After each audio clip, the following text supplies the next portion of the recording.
What's up sa inyo, no? Malamaya is here. Tingnan mo ginagawa ko dyan, no?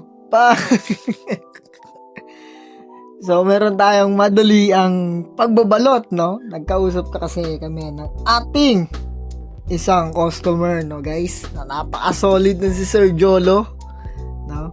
Kumuha siya sa atin ng ABT, guys.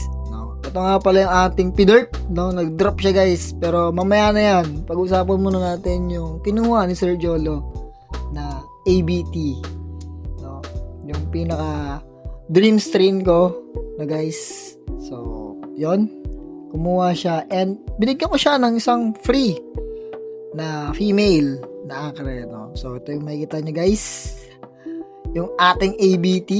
Ayan, guys, kitang-kita nyo naman, di ba? Napaka-solid yan, guys. Kung makikita nyo sa viewing tank o sa aquarium, mag-i-enjoy kayo, guys. Mare-relax kayo, matatanggal yung stress nyo pag pinood nyo yung mga ABT sa aquarium. As in, napakaganda. No?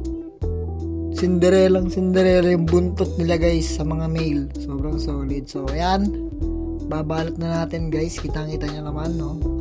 Fast forward, mabilisan lang. So, pinas forward ko na dito, guys, yung pagbabalot ng ating mga ABT, no? And then, after natin magbalot, nag-select na tayo ng ating pa-free. So, ito yung napili natin na free na acre na female kasi nga namatayan si Sir Jolo ng female. So, sabi ko, sige sir, pag kinuha mo yung ABT ko, bibigyan natin ng free na acre. Isa sa mga breeder ko yan, guys, no? Binigay ko yan, tapos yung breeder na to is nag-drop yan, guys. Nag-drop siya ng 10 pieces. And then, yung 5 pieces na yan is kinuha ko and binigay ko rin kay Sir Jolo, no? Na, para matry niya paano mag-alaga ng fry, no? Sobrang hirap kasi mag-alaga ng fry, guys, kung alam niyo lang. Sobrang hirap. So, yan. Binabalot na natin yung ating mga isda. Yung double plastic na natin. No? So, yan. Kitang-kita nyo naman, guys. Binamadali na natin, no? So, eto na. No? Ito pala yung ating acre na napili. Solid yan, guys. Sana ma-enjoy ni Sir Jolo. No? And, ito nga pala yung mga fry.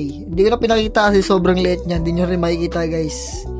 And ito naman yung male, no? Na sabi ko mag-i-enjoy si Sir Jolo dito pag nakita niya sa aquarium niya. Ayan, di ba?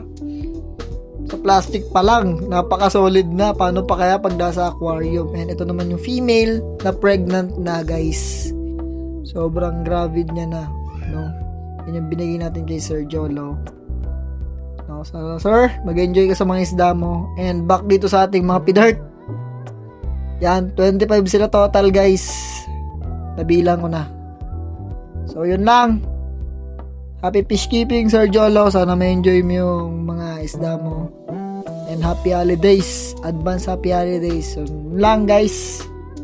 Malamaya is out. Fish out.